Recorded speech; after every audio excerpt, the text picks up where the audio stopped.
Ce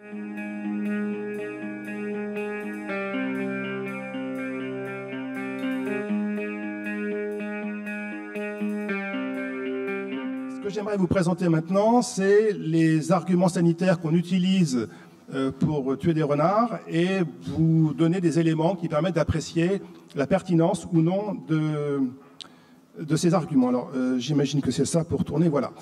Donc, pourquoi parler de santé quand on parle du renard? Et j'imagine que vous avez compris que le renard avait un statut double. Il était à la fois espèce chassable, et également sur une liste donc, qui a changé récemment d'appellation. Maintenant, on dit espèce susceptible de causer des dégâts. Et dans la loi de 2016, la loi toute récente sur la biodiversité, il y a 5 raisons qui permettent de justifier qu'une espèce apparaisse sur cette liste et puisse effectivement être détruite en dehors des opérations de chasse. Et vous voyez en rouge le 3e point qui est écrit de la façon suivante: dans l'intérêt de la santé et de la sécurité publique. Et je signale qu'en 88, au siècle précédent, dans les textes qui ont suivi la loi de 1976, la précédente sur la protection de la nature, il est apparu un décret puis un arrêté qui, à ce moment-là, parlait d'espèces susceptibles d'être classées nuisibles et qui mettait l'argument sanitaire en premier. Alors voilà, en quelques décennies, l'argument sanitaire est passé de numéro 1 au numéro 3, mais objectivement, ça ne change pas grand-chose.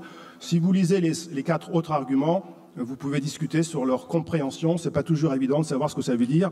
Enfin, ce sont des arguments qui, lorsqu'ils sont démontrés, peuvent justifier du classement avec destruction des animaux en dehors de la période de chasse. Alors, pourquoi parler de maladies? Et je me permets 2 diapositives pour faire un petit commentaire sur ce que c'est ou ce que n'est pas une maladie, en parlant des maladies microbiennes, donc avec virus, bactéries ou parasites. Je mets de côté tout ce qui est dégénératif, tout ce qui est cancérologie, etc. Là, je parle des maladies infectieuses. Et je rappelle que finalement, chaque individu, et c'est vrai pour chacun d'entre nous, c'est donc vrai pour moi, nous sommes une symbiose d'un être humain dans lequel se trouvent des bactéries. Alors on peut discuter sur le nombre, mais il y a au moins autant de bactéries dans notre organisme, de chacun d'entre nous, que nous avons de cellules humaines. Je vous rappelle que dans notre génome, dans notre ADN, dans nos chromosomes, peut-être jusqu'à 10% de l'ADN présent provient de virus croisés quand on était primates, quand on était mammifères, voire à l'époque où nous étions encore des reptiles, qui ont fini par faire affaire avec nous, qui se sont intégrés à notre génome et qui ne sont pas des parasites, mais qui sont associés à nous et qui, on commence à le découvrir, ont un rôle positif dans notre vie et qui sont nécessaires à notre développement. Vous savez sans doute que chacune de nos cellules contient des mitochondries qui sont nos usines d'énergie, qui sont des bactéries devenues symbiotiques au cours de la vie depuis très très longtemps, et il n'existe pas de cellules vivantes sans mitochondries. Et les parasites, alors qui peuvent parfois qu'on trouve un peu désagréables, qu'ils soient internes ou externes, on arrive à des situations où dans nos civilisations, où on est quelques générations, et c'est pas beaucoup, on n'est que 3 ou 4 générations depuis que l'homme existe, ça fait 200 000 ans, sans parasites internes, et on commence à comprendre que certaines maladies auto-immunes, certains problèmes de santé sont liés au fait qu'on a développé un système immunitaire extraordinaire pour lutter contre ces parasites, qu'il n'y a plus ces parasites, et que le système immunitaire finit par chercher une cible qu'il ne trouve pas, et qui finit par attaquer le propre organisme qui l'héberge. Et vous savez peut-être que certaines maladies, comme la maladie de Crohn, enfin je ne développe pas, peuvent être maîtrisées en faisant, sous contrôle médical, réavaler aux patients des parasites, des vers parasites. Et donc on a un équilibre très ancien qui s'est constitué au cours des générations avec des fluctuations. Ce n'est pas du tout une stabilité, c'est une évolution. Et si nous retirons de chacun d'entre nous ce qui n'est pas moi, nous ne sommes plus viables. Donc porter des microbes, c'est la raison même d'être de la vie. On ne peut pas vivre sans microbes. Alors c'est vrai que certains d'entre nous ne sont pas contents quand on est malade, on n'aime jamais ça, mais c'est une question en fait de changement de relation entre tous ces micro-organismes. Et prétendre que la vie est stérile, ça n'a pas de sens. La vie, c'est le contraire de la stérilité. Et il y a un mot peut-être que vous avez déjà vu très à la mode, microbiote, c'est le mot qu'on commence à voir passer, qui signifie l'ensemble de ces micro-organismes que chacun d'entre nous porte. On peut penser qu'on a une spécificité humaine des microbiotes humains, comme on a celle du renard, comme on a celle des éléphants ou des chauves-souris. Je passe. Et une maladie infectieuse, alors je parle des maladies avec donc multiplication d'un micro-organisme, éventuellement transmissible d'une façon ou d'une autre, est-ce que c'est parce qu'on rencontre un nouveau virus, une nouvelle bactérie, un parasite nouveau? C'est possible. Quand on n'a aucune expérience immunitaire par rapport à un nouveau microbe, il peut nous envahir et nous rendre malades. Et c'est vrai pour l'individu, mais si on raisonne au niveau de la population, ça peut être positif si à terme la population finit par acquérir l'immunité, même si certains individus ont pu être malades, voire disparaître. Est-ce que c'est une mutation qui survient au sein d'une souche préexistante? C'est possible. Vous savez que les traitements antibiotiques font des pressions de sélection sur les colonies bactériennes et vont favoriser l'émergence de souches jusque-là extrêmement discrètes, mais dans le contexte de l'antibiothérapie vont émerger et éventuellement échapper au traitement et continuer à rendre les individus malades, etc. Toutes ces variations-là peuvent expliquer une partie de ces maladies. Mais également l'autre, donc moi, si je deviens malade, peut-être que j'ai une baisse d'immunité qui peut être liée à du stress, quelle que soit l'origine du stress, des climats particuliers, le vieillissement, puisqu'on a une baisse de l'immunité à ce moment-là. Et donc, c'est un déséquilibre entre les relations qui existent entre tout ce monde, ce micro-monde et moi, qui peut ou pas expliquer la maladie. Et on peut raisonner après en santé des individus, c'est le cas qui nous intéresse, c'est ce que les médecins traitent. Mais il faut penser aussi à la santé des populations, des espèces et donc des écosystèmes. Et c'est là-dedans qu'on a les capacités d'évolution. Les relations hôtes pathogènes sont un des grands facteurs de l'évolution qui existe depuis le début que la vie existe sur Terre. Et donc, notre ami renard, est-ce qu'on peut lui reprocher de porter des microbes? Certainement pas, nous avons tous des microbes dans notre organisme, donc le problème n'est pas là. Est-ce qu'on peut lui reprocher de parfois transmettre certains de ces microbes, bactéries, virus, parasites? Alors, on peut ne pas être content s'il le fait, mais tout le monde fait ça. Comme moi, je suis parisien, je prends le métropolitain régulièrement. Quand je suis enrhumé avec la grippe ou pas la grippe et que j'éternue à 1 heure de pointe dans le métro, les personnes dans le même wagon que moi, il est possible qu'ils récupèrent certains de mes petits microbes et qu'ils soient eux-mêmes enrhumés 2 jours après. Bon, alors quand c'est juste un rhume, c'est pas grave. Quand c'est la grippe, ça peut être beaucoup plus embêtant. Et donc, il faut imaginer ces probabilités en tant que calcul de probabilité de ne pas récupérer ou de récupérer quelque chose qu'on n'aime pas. Et après, c'est qui récupère, qui prend ce risque et qui l'assume. Et c'est ça qui peut éventuellement poser des problèmes. Alors, pour essayer de démontrer ou d'illustrer tout ça, j'ai pris un texte qui est paru l'an dernier, 2016, dans un pays qui s'appelle la France, un arrêté préfectoral qui justifiait la poursuite de la chasse et la destruction des renards dans un département, donc notre beau pays. Et il y avait 6 maladies citées dans le texte. Alors, je ne les ai pas inventées, c'était l'arrêté préfectoral qui parlait de l'échinococose alvéolaire, déjà évoqué tout à l'heure, néosporose, je ne sais pas si vous connaissez, mais on en dira un mot, gale sarcoptique déjà cité, leptospirose, maladie au pluriel transmise par les tiques et rage. L'intérêt, c'est que c'est relativement pédagogique. Vous avez un ver intestinal parasite, vous avez néosporose, un protozoaire, disons, une coccidie. Vous avez 2 acariens, celui de la gale et les tiques qui transmettent quelques maladies. Et vous avez une bactérie, leptospirose, et un virus, la rage. Idéal pour faire un peu de pédagogie par rapport aux maladies. Je commence par l'échinococose alvéolaire. Pour les gens que ça intéresse, l'ANSES héberge le laboratoire de référence sur l'échinococose en France et publie régulièrement un bulletin qui s'appelle Echinote. Vous avez l'orthographe là-haut. Si vous tapez ça sur votre moteur de recherche favori, vous aurez accès aux revues et vous avez la situation en France, les nouveautés faites chez nous, enfin chez nous, à l'ANSES ou dans d'autres laboratoires d'Europe. Et ça vous donne l'information telle qu'elle existe réellement avec les connaissances et les incertitudes. Il n'y a pas de connaissance sans non-connaissance. Soyons honnêtes.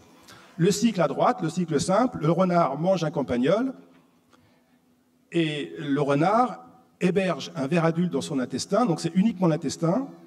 Ça sort par l'anus, il n'y a aucun rôle de l'urine. L'urine n'est pas du tout concernée par l'échinocoque.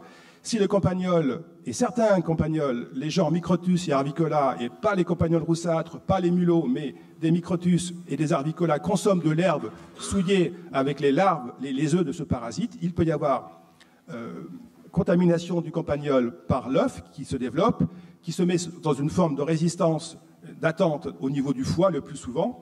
Et l'enjeu entre le campagnol et le parasite, c'est que le campagnol n'élimine pas le parasite avant qu'il n'ait été mangé. Et il ne faut pas non plus que le parasite tue le campagnol avant qu'il ait été mangé. Et donc c'est pour ça que, enfin c'est pour ça, j'ai fait des finalismes en le disant, donc c'est pas bien, mais l'équilibre s'est trouvé entre les microtus et les arbicolas, d'autres rongeurs qui mangent les mêmes œufs, soit meurent trop vite et il n'y a pas de suite derrière, soit tuent le parasite quand il s'est développé, il n'y a pas non plus de conséquences pour le renard. Et quand le renard mange ses campagnols, il se recontamine, la larve devient vers adulte et se positionne dans son tube digestif. Alors le schéma à gauche vous résume à nouveau le principe du cycle. Et simplement dans la partie rouge, vous voyez qu'on introduit une autre espèce dans le cycle, c'est l'humain, l'homme, nous. C'est la même chose à droite du schéma de droite. Et nous jouons le rôle du campagnol. Voilà, donc on ne ressemble pas tellement à un campagnol. Et donc on récupère l'œuf du parasite. Et le parasite se développe dans notre organisme, souvent dans le foie. Ce n'est pas toujours le cas, mais il peut y avoir d'autres localisations. Et c'est une lésion extrêmement diffuse. Il n'y a pas de limite physique entre la lésion et le foie. Et pendant très longtemps, on n'avait que la chirurgie comme outil. Et c'était compliqué parce qu'il fallait vraiment retirer de façon assez large. Chaque cellule du parasite restée dans l'organisme humain était capable de régénérer le problème. Et aujourd'hui, on a des méthodes chimiques qui permettent, quand c'est diagnostiqué, de faire face au problème et d'avoir heureusement des résultats tout à fait satisfaisants. Dans la partie toujours gauche, regardez, il y a 3 silhouettes qui apparaissent, le chat, le chien et le renard. Alors le chat a souvent été cité. Ça a été publié parce que c'était vraiment une curiosité. On a trouvé des cycles possibles du parasite avec le chat, mais ça reste anecdotique. C'est vraiment pas le chat qui pose problème. Ça a été décrit, ça a été publié, c'est clair, mais c'est pas là que se trouve la difficulté. Le problème est entre deux canidés, le chien et le renard, et c'est évident que le chien qui vit au contact de l'homme présente plus de risques pour l'humain que le renard qu'on croise moins souvent. Et donc, est-ce que se focaliser sur le renard est une bonne façon de gérer le problème? On peut en discuter. Sur la carte que vous avez à droite, vous voyez, donc publiée en 2010, mais sur des données récoltées évidemment les années précédentes, vous voyez la répartition connue de la maladie chez les renards, la couleur étant plus foncée, plus il y a de renards parasités. Donc les zones les plus touchées, c'est le Jura, le nord des Alpes, vous avez un tout petit peu le nord-est des Massifs central, et puis la Lorraine. Et curieusement, ça c'est une vraie surprise, on a trouvé des cas, y compris humains, donc pas seulement chez des renards, en Normandie, ce qui n'était pas connu il y a 20 ans. Et donc quand on regarde cette carte, et là je prends celle de gauche, vous voyez des flèches rouges qui partent du foyer historique connu et qui suggèrent le déplacement du parasite vers le nord et vers l'ouest. La question c'est comment ça s'est passé? Est-ce une réalité découverte récemment, mais plus ancienne, probablement? Depuis quand est-ce qu'elle existe? Si on n'a pas de référence historique, on ne peut pas répondre. Et comment ça s'est passé? Comment le parasite s'est retrouvé aussi loin vers l'ouest alors qu'on ne l'y connaissait pas? Alors on peut supposer que les populations de renards sont peut-être plus florissantes qu'elles n'ont été parce que effectivement la rage a fait beaucoup de dégâts chez les renards, indépendamment de ce que nous on a fait, mais la rage était beaucoup plus efficace que les humains. Mais moi je pense à un cas de rage, je parle de rage, survenu en 1991 dans le département du Cher, à plus de 100 km de la zone d'endémie connue.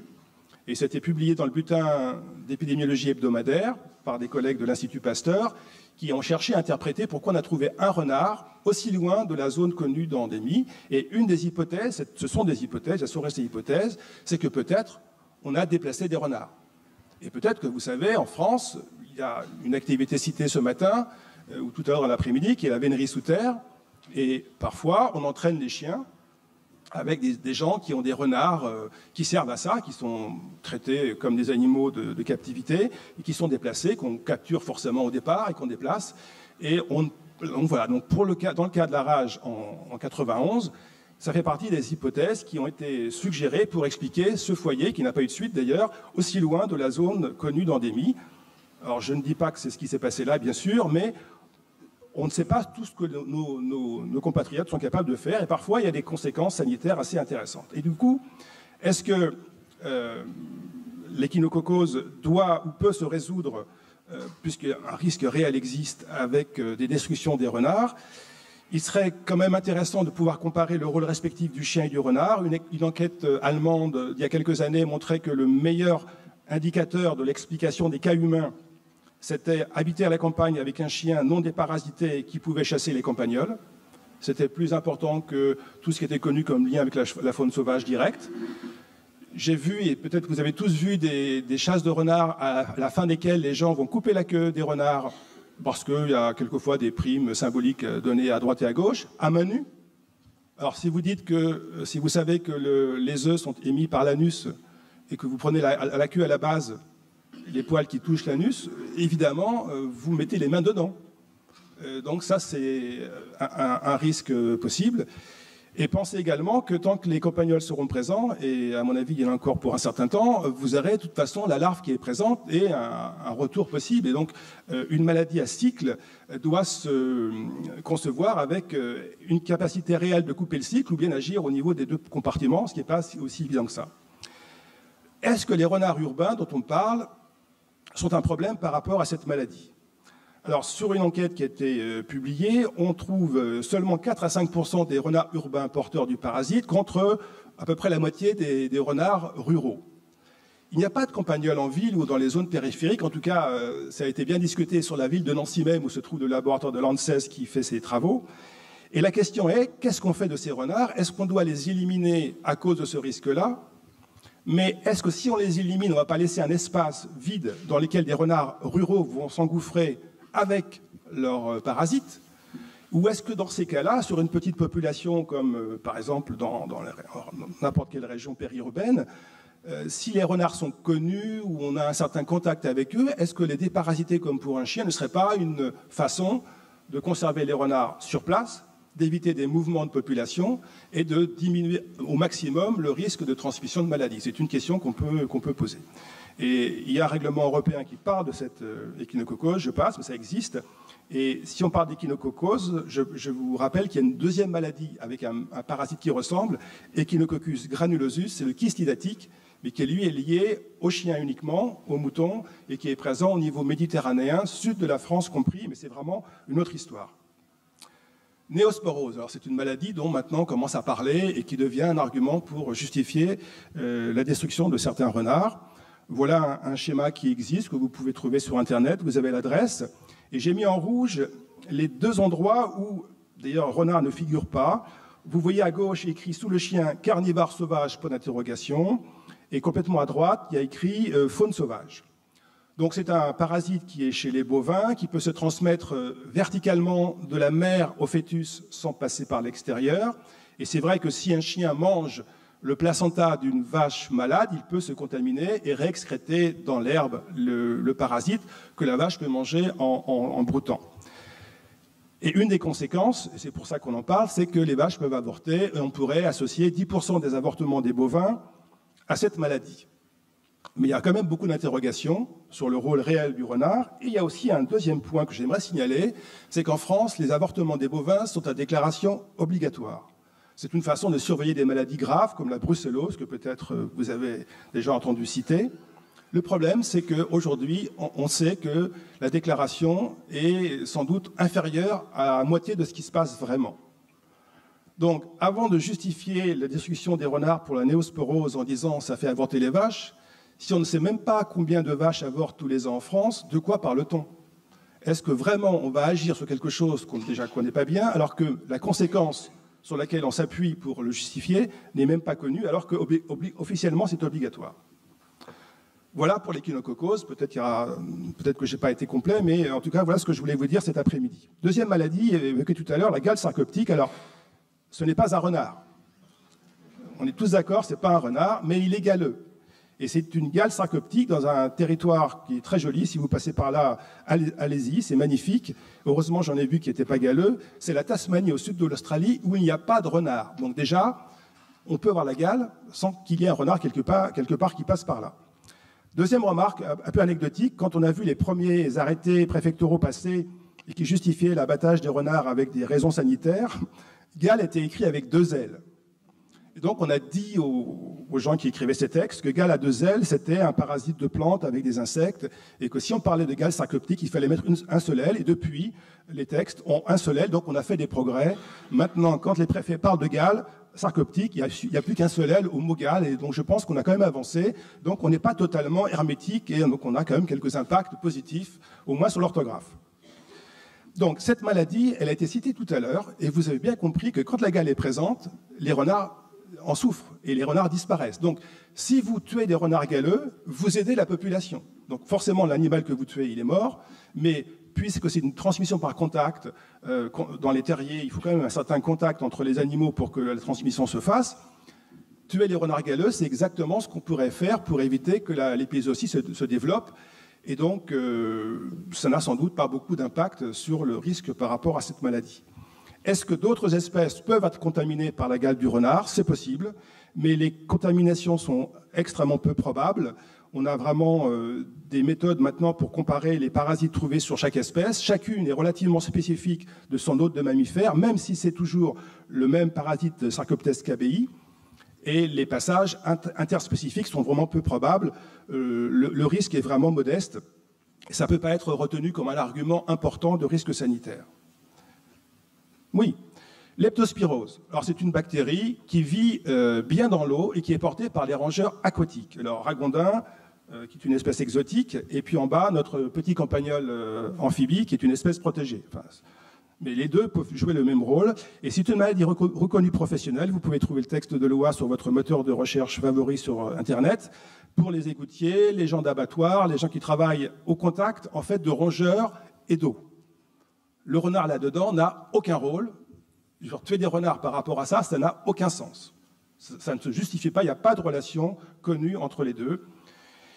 Maladie transmise par les tiques, alors là, on a des quantités de choses intéressantes. Alors si je dois un peu accélérer, alors vous avez à droite un bovin, n'oubliez pas que les tiques se nourrissent sur les animaux sauvages comme domestiques, et il n'y a pas que la faune sauvage qui peut jouer un rôle de multiplicateur. Sachant que les tiques, vous savez, ce sont des animaux différents des insectes, il y a 3 stades, avec un repas sanguin par stade, les larves à 6 pattes, nymphes 8 pattes, adultes 8 pattes, et transmission de différentes maladies. Alors on peut en citer plusieurs, à virus ou à bactéries. Mais si je prends l'exemple, alors pour faire un peu savant, j'ai pris un vrai schéma d'un vrai livre, d'un vrai article quand même, n'est-ce pas? Et donc, vous avez un document qui vient de la côte nord-est des États-Unis. Je n'ai pas trouvé d'équivalent pour l'Europe de l'Ouest, peut-être que j'ai mal cherché, où là, on a la maladie de Lyme qui vous dit quelque chose. C'est une bactérie transmise par des tiques, avec une augmentation constante des cas dans l'espèce humaine. Dans un premier temps, on a dit c'est l'augmentation des populations de cervidés qui explique que les tiques ont plus de nourriture sur les cerfs et donc il y a plus de cas chez l'homme. La population de cerfs est stabilisée depuis quelques années et le nombre de cas humains continue à augmenter. En fait, on s'est rendu compte que ce qui s'est passé, c'est que les coyotes qui étaient uniquement présents dans l'ouest américain, avec la disparition des loups concurrents et de la forêt, sont revenus vers l'est. Et les coyotes, qui sont plus gros que les renards, sont des concurrents écologiques. Et donc, ils ont fait baisser la population de renards, et du coup, les proies des renards, qui sont les rongeurs, ont plutôt augmenté. Et comme les larves de tiques se nourrissent, les petites larves à 6 pattes, sur les rongeurs, on a augmenté la quantité de tiques, et on a augmenté également la prévalence de la maladie dans cette population, et du coup, on a augmenté l'incidence de la maladie chez l'homme. Et donc, vous tuez des renards, vous favorisez les rongeurs et vous augmentez les risques de transmission de la maladie de Lyme chez l'homme. Donc on a exactement le contraire de ce qu'on aimerait. Donc je vais bientôt terminer. Alors la rage pour terminer. On a toujours des préfets qui prennent la rage comme argument pour justifier le renard nuisible en France en 2016. Je n'ai pas encore vu d'arrêté 2017. J'ai cumulé sur la carte 18 ans de rage en Europe depuis le dernier cas qui était en mars 98. Il n'y a aucun cas en France. Et si je recule un tout petit peu la date à partir de laquelle je pars pour arriver jusqu'à 2016, à gauche, 2010-2016, on commence à s'éloigner. Et 2015-2016, vous voyez les premiers cas les plus proches géographiquement où ils se trouvent. Alors aujourd'hui, oser prendre un arrêté de description des renards sur l'argument de la rage n'a aucun sens biologique ni épidémiologique. Et donc je retourne sur ces 6 maladies. La seule qui pose vraiment problème, c'est l'échinococcose alvéolaire avec peut-être une dizaine de cas diagnostiqués par an. Mais comment répartir l'origine entre chiens et renards, c'est pas du tout évident. Et on a quelques outils quand même maintenant, heureusement, pour mieux soigner les personnes. Ces arguments sanitaires sont peu convaincants. La plupart ne sont pas démontrés à une échelle qui justifie le classement dans cette catégorie des nuisibles, entre guillemets, puisqu'on a changé l'expression. C'est rarement argumenté. C'est souvent hypothétique, voire obsolète. Et donc on est vraiment dans un schéma de condamner sans preuve qui n'est pas tout à fait satisfaisant sur un plan juridique. Et on a même l'impression, on doit pouvoir le dire, que sur un plan sanitaire, la présence du renard est plutôt une garantie sanitaire par rapport à un certain nombre de risques qui sont transmis par les animaux dont ils se nourrissent. Je vous remercie pour votre attention.